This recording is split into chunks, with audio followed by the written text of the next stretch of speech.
అందరికీ నమస్తే. Welcome to TR TV. నేను మీ తిరుపతి. తెలంగాణ రాష్ట్ర ముఖ్యమంత్రి రేవంత్ రెడ్డి నిన్న మీడియా చిట్చాట్లో కేసీఆర్ను ఉద్దేశించి, కవిత పార్టీని ఉద్దేశించి, బీఆర్ఎస్ పార్టీని ఉద్దేశించి కొన్ని కీలకమైనటువంటి వ్యాఖ్యలు చేసిండు. రేవంత్ రెడ్డి మాట్లాడినటువంటి మాటలు చూసిన తర్వాత ఆశ్చర్యం వేసింది. మరి రేవంత్ అన్న తనను తాను హైలైట్ అనుకుంటున్నాడో, లేకపోతే ఇక కాంగ్రెస్ మొత్తం 10-15 సంవత్సరాలు మేమే అధికారంలో ఉంటాం, అసలు బీఆర్ఎస్ పార్టీ అధికారంలోకి వచ్చే అవకాశమే లేదు, ఈ తెలంగాణకు నేనే ముఖ్యమంత్రి, మళ్ళీ నేనే ముఖ్యమంత్రి అవుతా అని చెప్పి రేవంత్ రెడ్డి ఊహించుకుంటున్నాడేమో అనిపించింది. ఇప్పుడు రేవంత్ రెడ్డి ప్రభుత్వం పైన, రేవంత్ రెడ్డి పైన ఎంత వ్యతిరేకత ఉన్నదో అందరికి తెలుసు. ఎంతమంది జనాలు రేవంత్ రెడ్డి ప్రభుత్వాన్ని ప్రశ్నిస్తున్నారో, ఎంతమంది జనాలు రేవంత్ రెడ్డి ప్రభుత్వం పైన అసంతృప్తితోటి, అసహనంతో, కోపంతో ఉన్నారో మనకు తెలుసు కదా. రేవంత్ రెడ్డి ప్రభుత్వాన్ని జనాలు ఏ విధంగా తిడుతున్నారో మన అందరం చూస్తూనే ఉన్నాం. రోజు సోషల్ మీడియాలో పొద్దుగాల లేస్తే రేవంత్ రెడ్డి అనే పేరు వచ్చుడుతోటే చాలా మంది జనాలు తిడుతున్నారు. కాంగ్రెస్ ప్రభుత్వాన్ని జనాలు పొట్టు విమర్శిస్తున్నారు. ఇవన్నీ మనం చూస్తూనే వస్తున్నాం. రేవంత్ రెడ్డికి కూడా రియాలిటీ తెలుసు. కాంగ్రెస్ పార్టీ మంత్రులపైన, ఎమ్మెల్యేలపైన, ప్రభుత్వం పైన తీవ్రమైనటువంటి వ్యతిరేకత ఉన్నది. రాబోతున్నటువంటి ఎంపీటీసీ, జెడ్పీటీసీ ఎన్నికలలో ఖచ్చితంగా కాంగ్రెస్కి డ్యామేజ్ అవుతుంది. హైదరాబాద్లో జరిగేటటువంటి మున్సిపల్ కార్పొరేషన్ ఎన్నికలలో కూడా ఖచ్చితంగా కాంగ్రెస్కి డ్యామేజ్ అవుతుంది. 2028 ఎన్నికలలో, అసెంబ్లీ ఎన్నికలలో కాంగ్రెస్కి కొంత ఇబ్బంది అయ్యే అవకాశం ఉందనేది రేవంత్ రెడ్డికి తెలుసు. రేవంత్ రెడ్డికి అర్థమవుతుంది కథ అంతా. అయినా సరే రేవంత్ అన్న తనను తాను డిఫైన్ చేసుకోవడానికి, అంటే తనను తాను ఎక్కడ కూడా తగ్గించుకోకుండా, కాంగ్రెస్ పార్టీ కార్యకర్తలకు ధైర్యం నింపడానికి, కాంగ్రెస్ పార్టీ లీడర్లకు ధైర్యం నింపడానికి, మళ్ళీ కాంగ్రెస్ పార్టీ లీడర్లకు ఎక్కడ కూడా నిరాశ చెందకుండా లీడర్లకు ఒక బూస్ట్ ఇవ్వడానికి రేవంత్ రెడ్డిగా కేసీఆర్ని మళ్ళీ గదే తిట్టుడు, కేసీఆర్ని విమర్శలు చేసుడు, కేటీఆర్ని విమర్శలు చేసుడు, బీఆర్ఎస్ పార్టీని విమర్శలు చేసుడు. ఇక కవిత కొత్త పార్టీ గురించి కూడా నిన్న రేవంత్ రెడ్డి మాట్లాడేటటువంటి కార్యక్రమం చేసిండు. ఇక రేవంత్ అన్న బీఆర్ఎస్ ఉద్దేశించి ఏం మాట్లాడిండు, కేసీఆర్ని ఉద్దేశించి ఏం మాట్లాడిండు అనేది ఒకసారి చాలా క్లియర్గా మనం మాట్లాడుకునేటటువంటి కార్యక్రమం చేద్దాం. ఫస్ట్ టైం మన ఛానల్ చూస్తున్న వాళ్ళు దయచేసి సబ్స్క్రైబ్ చేయండి, షేర్ చేయండి, లైక్ చేయండి. రైట్గా టాపిక్లోకి పోతే, బీఆర్ఎస్ ఒక చనిపోయిన శవమాట. బీఆర్ఎస్ పార్టీ చనిపోయినటువంటి శవమాట. ఎవరు? రేవంత్ రెడ్డి చెప్తున్నటువంటి మాట. బీఆర్ఎస్ పార్టీని ఆయన ఒక చనిపోయిన శవంతో పోల్చారు. ఆయన అంటే ఎవరు? రేవంత్ అన్న. రేవంత్ అన్న బీఆర్ఎస్ పార్టీని ఒక చనిపోయిన శవంతో పోల్చిండు. ఏమంటున్నాడు రేవంత్ అన్న అంటే, చనిపోయిన శవానికి ఎంత అలంకరణ చేసినా తిరిగి ప్రాణం రాదు, బీఆర్ఎస్ పరిస్థితి కూడా ఇప్పుడు అలాగే ఉంది అని వ్యాఖ్యానించారు. చనిపోయిన శవానికి అలంకరణ చేస్తే ఆ శవం తిరిగి రాదు, బీఆర్ఎస్ పార్టీ పని కూడా అయిపోయింది, బీఆర్ఎస్ పార్టీ ఒక శవం లెక్క అయిపోయింది దాని పని అని చెప్పి నిన్న రేవంత్ రెడ్డి బీఆర్ఎస్ పార్టీని ఉద్దేశించి మాట్లాడే కార్యక్రమం చేసిండు. ఆ పార్టీకి కేవలం గతం మాత్రమే ఉందని, భవిష్యత్తు లేదని తేల్చి చెప్పిండట. బీఆర్ఎస్ పార్టీకి గతం మాత్రమే ఉందట, ఇక భవిష్యత్తు లేదట. బీఆర్ఎస్ పార్టీ చాప్టర్ క్లోజ్ అయిపోయింది, బీఆర్ఎస్ ఖతం అయిపోయిందని చెప్పి రేవంత్ రెడ్డి చెప్తున్నటువంటి మాట. సరే, బీఆర్ఎస్ పార్టీ ఖతం అయిపోయింది, బీఆర్ఎస్ పార్టీ చాప్టర్ క్లోజ్ అయిందని అనుకుందాం. మరి బీఆర్ఎస్ చాప్టర్ క్లోజ్ అయితే మళ్ళా జనాలు కేసీఆర్ భారీ బహిరంగ సభ పెట్టుడుతోటే కేసీఆర్ సభను టీవీలలో ఎందుకు చూస్తున్నారు, కేసీఆర్ సభను ఫోన్లలో ఎందుకు చూస్తున్నారు? మొన్న జరిగినటువంటి భారీ బహిరంగ సభ రేవంత్ రెడ్డి కంటే ఎక్కువ, దాదాపు లైవ్ కేసీఆర్ మాట్లాడినటువంటి మాటలు లైవ్లో 38 లక్షల మంది ఎందుకు చూసిరు? రేవంత్ రెడ్డి భారీ బహిరంగ సభ కేసీఆర్ పెట్టినటువంటి టైంకే కాటారంలో సభ పెట్టిండు కదా. మరి కేసీఆర్ పని అయిపోతే, కేసీఆర్ ఏ టైంలో అయితే మాట్లాడుతున్నాడో అదే టైంలో రేవంత్ రెడ్డి కూడా మైక్ పట్టుకొని కాటారం సభలో మాట్లాడిండు. సేమ్, 2 సభలు సేమ్. కేసీఆర్ సభ అదే రోజు పెట్టిండు, రేవంత్ రెడ్డి సభ అదే రోజు. కేసీఆర్ ఏ టైంలో మైక్ పట్టుకొని మాట్లాడితే రేవంత్ రెడ్డి అదే టైంలో మైక్ పట్టుకొని మాట్లాడిండు. మరి రేవంత్ రెడ్డి లైవ్ 6 లక్షల మంది జనాలు ఎందుకు చూసిరు? కేసీఆర్ భారీ బహిరంగ సభ live satellite channel, YouTube channel, అన్ని ఛానల్ కలిపి 38 లక్షల మంది లైవ్ ఎట్లా చూసిరు? కేసీఆర్ బీఆర్ఎస్ పార్టీ పని అయిపోయింది కదా, కేసీఆర్ పని అయిపోయింది కదా, మరి ఎందుకు చూసిరు? మరి కేసీఆర్ అన్న ఏడున్నావు, నువ్వు రా అన్న, మళ్ళీ నువ్వే కావాలన్నా అని చెప్పి జనాలు ఎందుకు పిలుస్తున్నారు కేసీఆర్ను? మంచో చెడో బీఆర్ఎస్ అధికారంలో ఉంటేనే బాగుంటుందని చెప్పి ఎందుకు అంటారు జనాలు? రేవంత్ పోవాలి, కేసీఆర్ రావాలి, కాంగ్రెస్ పోవాలి, బీఆర్ఎస్ రావాలని చెప్పి జనాలు ఎందుకు అంటున్నారు? ఇవన్నీ రేవంత్ అన్నకు అర్థం అవుతలేవా? తెలుసు, రేవంత్ అన్నకు అన్నీ తెలుసు. కాకపోతే ఏంటంటే జనాల దగ్గర మళ్ళీ బీఆర్ఎస్ని బ్యాడ్ చేయడానికి, బీఆర్ఎస్ పని అయిపోయింది, బీఆర్ఎస్ ఖతం అయిపోయిందని చెప్పి జనాలను చెప్పి జనాల దగ్గర బీఆర్ఎస్ పైన ఇట్లా పోర్ట్రేట్ చేయడానికి ఒక డ్రామా. అంటే కాంగ్రెస్కి చెప్పాలి, కాంగ్రెస్ లీడర్లకు చెప్పాలి, బీఆర్ఎస్ పని అయిపోయింది, మళ్ళీ మనమే అధికారంలోకి వస్తామంటే కాంగ్రెస్ లీడర్లు కూడా గట్టిగా పనిచేస్తారు కదా, మళ్ళీ మనమేనట అని చెప్పి ఎవరికి భయపడకుండా అట్లా లీడర్లకు ధైర్యం నింపడానికి, కార్యకర్తలకు ధైర్యం నింపడానికి ఒక ముచ్చడి చెప్తాడు అంతే. ఇప్పుడు గతంలో కూడా రేవంత్ అన్నకి ఇదే కదా, కాళేశ్వరం స్కామ్ బయట పెడతా, ఫోన్ ట్యాపింగ్ బయట పెడతా, లిక్కర్ స్కామ్ బయట పెడతా, ఇంకేదో బయట పెడతా అని చెప్పి ఏదో ఫార్ములా ఈ కార్ రేసింగ్ కేటీఆర్ స్కామ్ బయట పెడతా అని డైలాగులు వచ్చిండు. అధికారంలోకి వచ్చినాక బయట పెట్టులేదు, లోపల పెట్టులేదు, అంత కథ ఆగం. కేసీఆర్ని షెర్లపల్లి జైల్లో డబుల్ బెడ్రూమ్ కట్టిస్తా, కేటీఆర్ డబుల్ బెడ్రూమ్ ఎడగట్టినావు సార్? వాళ్ళకి డబుల్ బెడ్రూమ్ కట్టించడం పక్కన పెడితే నువ్వు డబుల్ బెడ్రూమ్ కట్టించుకుంటావు ఫస్ట్. ఇప్పుడు కొత్త క్యాంప్ ఆఫీసు నీ ముఖ్యమంత్రి కార్యాలయం కట్టించుకుంటున్నావు. ఇట్లా రేవంత్ రెడ్డి రకరకాల డైలాగులు కొట్టే కార్యక్రమం చేసిండు. నిన్న అంటున్నాడు కదా, ఫోన్ ట్యాపింగ్ కేసును కొలిక్కి తీసుకుపోతాం. ఈ ఆడ ఫోన్ ట్యాపింగు, ఎవరు చేసిరు ఫోన్ ట్యాపింగు, చేసింది ఎవరు, కథ ఏంది, ఇన్నదెవడు, ఇన్నదేమో పోలీసులు, చేపించింది ఎవరో తెలియదు. ఈ వెనకాల ప్రభాకర్ రావు, భుజంగరావు, తిరుపతన్న, రాధాకిషన్ రావు, ఇట్లా మాట్లాడుకుంటూ పోతే శ్రవణ్ రావు, వీళ్ళంతా రావులే ఉన్నారు. ఈ రావుల వెనకాల కేసీఆర్ ఉన్నాడు, చంద్రశేఖర్ రావు ఉన్నాడు అని చెప్పారు. మరి కేసీఆర్ ఫోన్ ట్యాపింగ్లో ఉంటే రేవంత్ రెడ్డి వదిలిపెడతాడా?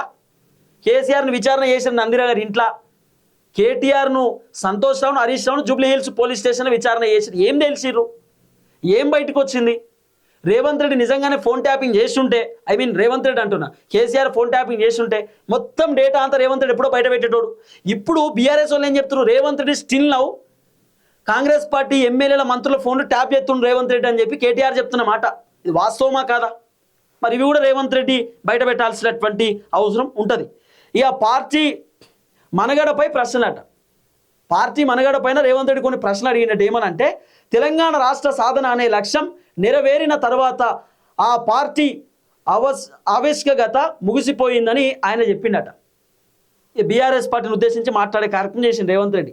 కేసీఆర్ తన పార్టీని ఉంచుతారో లేక మూసివేస్తారో ఆయనే తేల్చుకోవాలని ఎద్దేవా చేసిందట రేవంత్ రెడ్డి. కేసీఆర్ పార్టీ ఉంచుతాడో తీసేస్తాడో ఆయన ఇష్టం, ఇక ఆయనే తెలుసుకోవాలి. పార్టీ పని అయితే అయిపోయింది, బీఆర్ఎస్ పార్టీ దుకాణం బంద్ అయిందని చెప్పి రేవంత్ రెడ్డి చెప్తున్నమాట. రేవంత్ అన్న నీకు అసలు కథ అర్థమైతే లేదు, పార్టీ పని అయిపోలేదు. ఇప్పుడు బీఆర్ఎస్ పార్టీకి ఊపు పెరుగుతుంది, కాంగ్రెస్ పార్టీ దుకాణం బంద్ కాబోతుంది త్వరలో. బీఆర్ఎస్ గ్రాఫ్ మళ్ళీ పెరిగింది, మీకు అర్థమవుతుందో లేదో. కాంగ్రెస్ పార్టీ గ్రాఫ్ మొత్తం తగ్గిపోతున్నది. కాంగ్రెస్ పార్టీ రేపో మాపో డమాల్ అయిపోయేటటువంటి అవకాశాలు కనబడుతున్నాయి తెలంగాణలో. ఎందుకంటే పక్క రాష్ట్రాలలో కూడా చూస్తున్నాం కదా కాంగ్రెస్ పర్ఫార్మెన్స్ ఎట్లుందో. మొన్న జరిగినటువంటి ఏదైతే మహారాష్ట్ర ఎన్నికలలో మొత్తం కాంగ్రెస్ బొక్కబోర్లో పడ్డది. వేరే రాష్ట్రాలలో కాంగ్రెస్ పరిస్థితి ఏందో మీకు తెలుసు, ప్రత్యేకంగా నేను చెప్పాల్సిన అవసరం లేదు. మీరు పక్క రాష్ట్రాలు పోయి ఎన్ని డైలాగులు వచ్చినా ఎన్ని ప్రచారం చేసినా మీ మాటలు ఎవ్వరు నమ్మతలేడు. కాబట్టి మీ దుకాణం ఆల్మోస్ట్ బంద్ అయినట్టే లెక్క. ఇగో తెలంగాణ రాష్ట్ర సాధన అనే లక్ష్యం నెరవేరిన తర్వాత ఆ పార్టీ ఆవిష్కగత ముగిసిపోయిందని ఆయన అన్నారట. ఇది చూడు ఎంత విచిత్రంగా ఉందో ఈ మాట. తెలంగాణకు సంబంధించినటువంటి సాధన అనే లక్ష్యం అయిపోయిన తర్వాత బీఆర్ఎస్ పార్టీ పని అయిపోయిందట. రాష్ట్ర లక్షణంలో అంటే రాష్ట్రం సాధించుకోవడానికి సక్సెస్ అయ్యారు కానీ మిగతా అన్ని ఫెయిల్ అయిపోయిందట కేసీఆర్. రేవంత్ రెడ్డి చెప్తున్నటువంటి డైలాగు. కేసీఆర్ కుటుంబానికి ఆ పార్టీకి ప్రజల్లో ఉన్న బంధం పూర్తిగా తెగిపోయిందని విమర్శించిందట. కేసీఆర్ బీఆర్ఎస్ పార్టీకి తెలంగాణ ప్రజలకి ఉన్నటువంటి బంధం తెగిపోయిందట ఎప్పుడో. ఇక KCR party chapter close. KCR పార్టీని ఎవరు నమ్ముతలేరు. కేసీఆర్ పార్టీ మళ్ళీ అధికారంలోకి వచ్చే పరిస్థితే లేదు. జనాలు అసలు కేసీఆర్ పార్టీని పార్టీ లేక చూస్తలేరు. బీఆర్ఎస్ అంటే జనాలు షీ అంటురు అని చెప్పి రేవంత్ రెడ్డి చెప్తున్నాడు. అది రేవంత్ రెడ్డికే తెలుసు. ఇక బీఆర్ఎస్ షీ అంటురా లేకపోతే కాంగ్రెస్ షీ అంటురా ఏం కథ అనేది రేవంత్ నాకు బాగా తెలుసు. కానీ రాజకీయ సమీకరణలు అట్టిగా ఇంకో ముచ్చడి చెప్పిండు. రాబోయే ఎన్నికలలో రాష్ట్రంలో 2 ప్రధాన కూటమిలు ఉంటాయని జోక్యం చెప్పారట.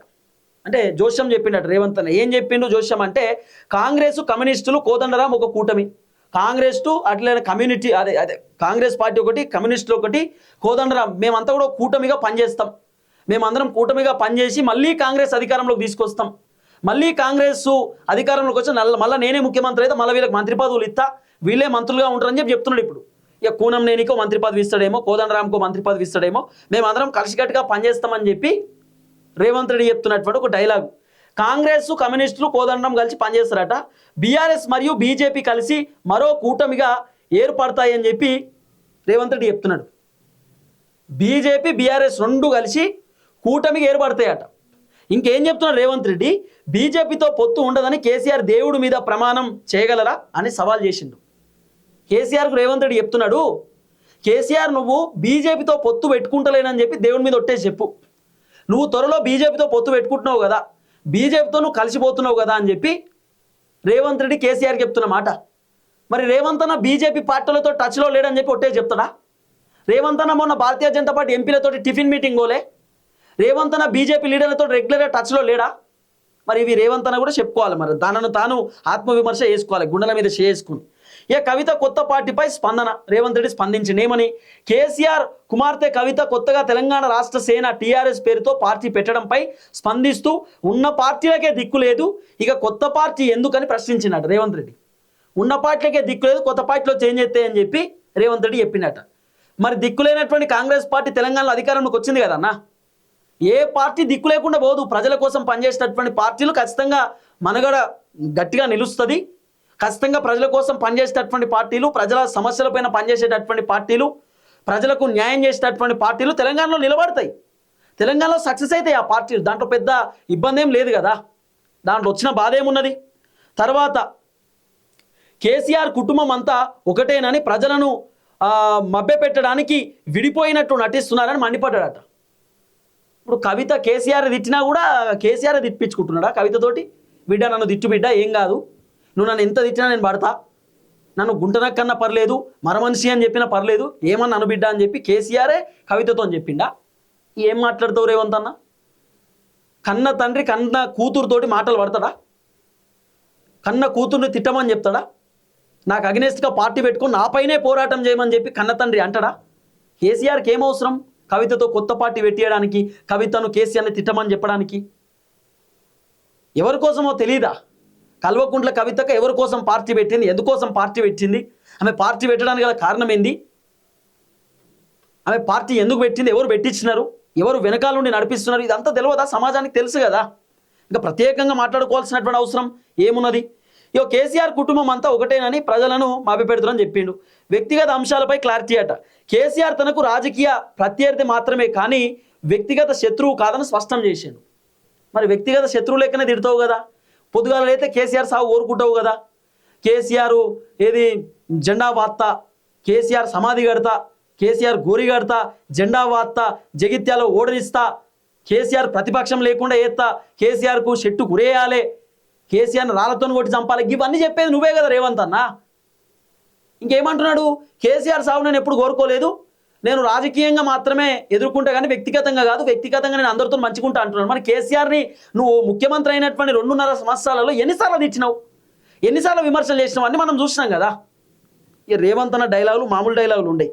కేసీఆర్ ఆసుపత్రిలో ఉన్నప్పుడు తానే ముందుగా వెళ్ళి పలకరించానని గుర్తు చేస్తూ ఆయన ఆరోగ్యం బాగుండాలని ఆకాంక్షించానట రేవంత్ రెడ్డి చెప్తున్నాడు.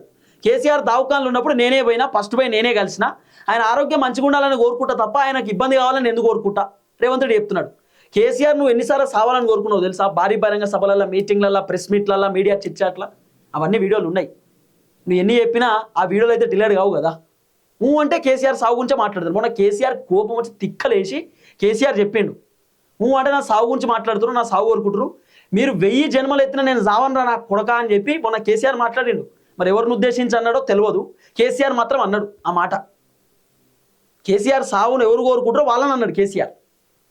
కాబట్టి మొత్తానికి రేవంత్ రెడ్డి చెప్తున్నాడు బీఆర్ఎస్ పార్టీ పని అయిపోయింది, బీఆర్ఎస్ పార్టీ దుకాణం బంద్ అయిపోయింది, సచిన శివంతో సమానం, కవిత పొలిటికల్ పార్టీ మస్తుగా వచ్చినాయి పార్టీలు, ఈ పార్టీలు ఏం నిలబడేటివి కావు, ఉన్న పార్టీ ఏమైతే కొత్త పార్టీ ఎందుకు, కేసీఆర్ని ఎవరు నమ్ముతలేరు, కేసీఆర్ దుకాణం బంద్ అయింది, తెలంగాణ సాధించిన వరకే కేసీఆర్, ఆ తర్వాత కేసీఆర్ పని అయిపోయింది, BRS party chapter close, BRS పార్టీని ఉంచుతాడా తీసేస్తాడా కేసీఆర్ ఇష్టమని ఇట్లా రేవంత్ రెడ్డి డైలాగులు కొట్టే కార్యక్రమం చేస్తున్నా. అంటే ఇండైరెక్ట్ ఏంటంటే మేమే ముఖ్యమంత్రి, మళ్ళా మేమే అధికారంలోకి వస్తాం, మేమే అంతా, బీజేపీ బీఆర్ఎస్ పొత్తు పెట్టుకుంటారట, రేవంత్ రెడ్డి కోదండరాం కమ్యూనిస్టులు పొత్తు పెట్టుకుని పోతారట ముందటికి రాబోతున్న ఎన్నికలలో. ఇదంతా అయ్యే పనా కాదా అనేది మీరు చెప్పాలి. బీఆర్ఎస్ పార్టీ సచిన శివంతో సమానం అని చెప్పి రేవంత్ రెడ్డి చెప్తున్నాడు. ఈ అంశం పైన కూడా మీరు కామెంట్ రూపంలో కామెంట్ చేసేటటువంటి కార్యక్రమం చేయండి. ఒక విషయం, బీఆర్ఎస్ పరిపాలన బాగుండేనా కాంగ్రెస్ పరిపాలన బాగుందా అనేది కామెంట్ రూపంలో తెలియజేసేటటువంటి కార్యక్రమం చేయండి. దయచేసి వీడియో అందరికి షేర్ చేసేటటువంటి కార్యక్రమం చేయండి. అందరికీ నమస్తే, థ్యాంక్ యూ సో మచ్, జై తెలంగాణ.